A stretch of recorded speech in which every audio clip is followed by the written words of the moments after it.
بسم اللہ الرحمن الرحیم رب اشرح لی صدری ویسر لی امری واحلل عقدۃ من لسانی یفقہوا قولی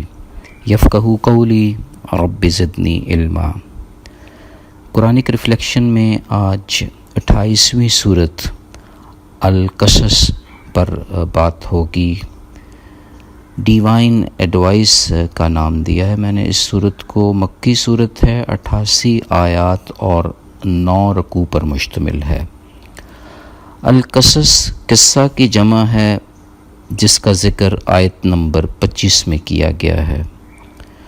صورت کا آغاز قرآن پاک کی عظمت اور اس کے واضح کتاب ہونے کے بیان سے ہوتا ہے۔ حضرت موسیٰ علیہ السلام، فرعون، حامان، قارون، ہارون علیہ السلام، شعیب علیہ السلام کی داستانیں در حقیقت قرآن کی حقانیت اور عالی دو جہان خاتم النبیین کی دائمی سچائی کا منہ بولتا ثبوت ہیں۔ ساتھ ہی ساتھ ان واقعات کی لڑیوں سے، اس کے ہر پہلو سے علم و حکمت کی باران رحمت ہو رہی ہے، جس سے ہم اپنے روح و قلب کی زمین زرخیز کر سکتے ہیں۔ ولید بن ریان فرعون کے لقب سے مشہور تھا۔ بنی اسرائیل پر اس کے مظالم، فسادات پھیلانا، ان کے بیٹوں کو اس نیت سے ذبح کر دینا کہ کہیں یہ بڑا ہو کر مصر کا حکمران نہ بن جائے۔ مگر رب عظیم کے حکمت دیکھیں، اسی فرعون کے گھر میں موسیٰ علیہ السلام کی پرورش اسی کی بیوی کرتی ہے۔ کلیم اللہ کی پرورش فرعون ہی کے گھر میں شہزادوں کی طرح ہوتی ہے۔ جوانی کی عمر میں پہنچنے پر اللہ رب العزت حکمت کی دولت عنایت فرماتے ہیں۔ سبق یہ ملتا ہے کہ سچی اور کھری نیکی کرنے والوں کو اللہ ایسے ہی علم و حکمت کی دولت سے مالا مال کرتے رہتے ہیں۔ موسیٰ علیہ السلام کے ہاتھوں فرعون کے ایک آدمی کا قتل، شیطان کی دشمنی کا احساس اجاگر ہونا، رب سے معافی مانگنا اور پھر اس کی قبولیت ہمیں احساس دلا رہے ہیں کہ شیطان انسان کا کھلا دشمن ہے، جو اللہ کی عظیم ہستیوں پر بھی اپنے ہتھیار استعمال کرتا رہتا ہے، مگر معافی میں ایسی قوت پنہا ہے کہ رب کی رحمت جاگ اٹھتی ہے۔ فرعون کی موسیٰ علیہ السلام کو قتل کرنے کی سازش پر مدین کی جانب سفر شروع کیا۔ رب سے دعا بھی کرتے ہیں کہ مجھے ظالم قوم سے نجات عطا فرمائے۔ حضرت شعیب علیہ السلام سے ملاقات ہوتی ہے، ان کی بیٹی سے شادی اور پھر 10 سال ان کے ساتھ بسر کرنے کے بعد کوہ طور کی دنیا میں داخل ہو جاتے ہیں۔ معجزے نصیب ہوتے ہیں، بھائی ہارون کو بازو بنا کر مضبوط کیا جاتا ہے۔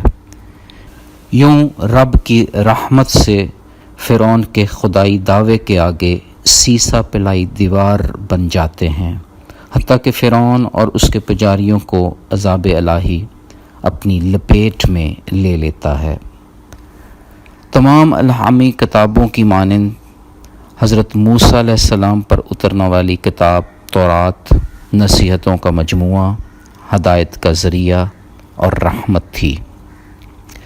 سبق یہ مل رہا ہے کہ اس سے زیادہ گمراہ کون ہو سکتا ہے جو اللہ کی ہدایت کو چھوڑ کر اپنی خواہش کی پیروی کر رہا ہو، اور یہ کہ ہدایت دینا صرف اللہ کے اختیار میں ہے، جسے چاہتا ہے ہدایت دیتا ہے۔ ہدایت کی دعا مانگنے کی سب سے بڑی خوبصورتی یہ ہے کہ کبھی رد نہیں ہوتی۔ ہدایت کا سرچشمہ قرآن ہے، جو واضح کر رہا ہے کہ برائی کا جواب بھلائی سے دیا جائے۔ جو رزق رب ہمیں عنایت فرماتا ہے اس میں سے خرچ کیا جائے۔ ہمیں یہ بھی ہدایت مل رہی ہے کہ دنیا فانی ہے اور آخرت ہمیشہ باقی رہنے والی ہے۔ مختار کل صرف اللہ تعالیٰ کی ذات ہے۔ بخاری کی حدیث ہے، حضور اکرم صلی اللہ علیہ وسلم فرماتے ہیں، دنیا آخرت کے مقابلہ میں ایسی ہے جیسے تم میں سے کوئی سمندر میں انگلی ڈبو کر نکال لے اور پھر یہ دیکھے کہ اس کی انگلی کے ساتھ سمندر کا کتنا پانی آیا ہے۔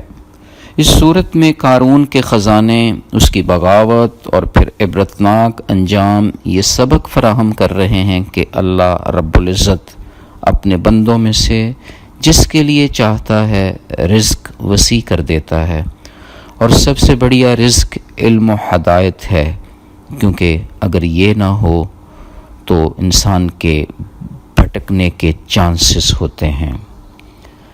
کتنی عظمتوں اور اونچی شانوں والا رب ہے ہمارا، ایک نیکی پر کم از کم 10 گنا ثواب عنایت فرماتا ہے۔ اگر ہم ڈیوائن ایڈوائس پر عمل پیرا ہو جائیں تو وہ دونوں جہانوں میں 10 گنا سے بھی کئی گنا زیادہ انعامات نوازنے کی دسترس رکھتا ہے۔ تو پھر آئیں رب کی نصیحتوں پر عمل پیرا ہو کر اس جہان میں بھرپور سچائی سے جئیں اور آنے والے جہان کا سامان بھی پیدا کر لیں۔ قرطبی نے ایک خوبصورت حدیث روایت کی ہے کہ اس دنیا کے لیے ایسے کام کرو جیسے آپ نے ہمیشہ رہنا ہے، اور آخرت کے لیے ایسے کام کرو جیسے آپ نے کل ہی دنیا سے چلے جانا ہے۔ فی امان اللہ، اللہ حافظ۔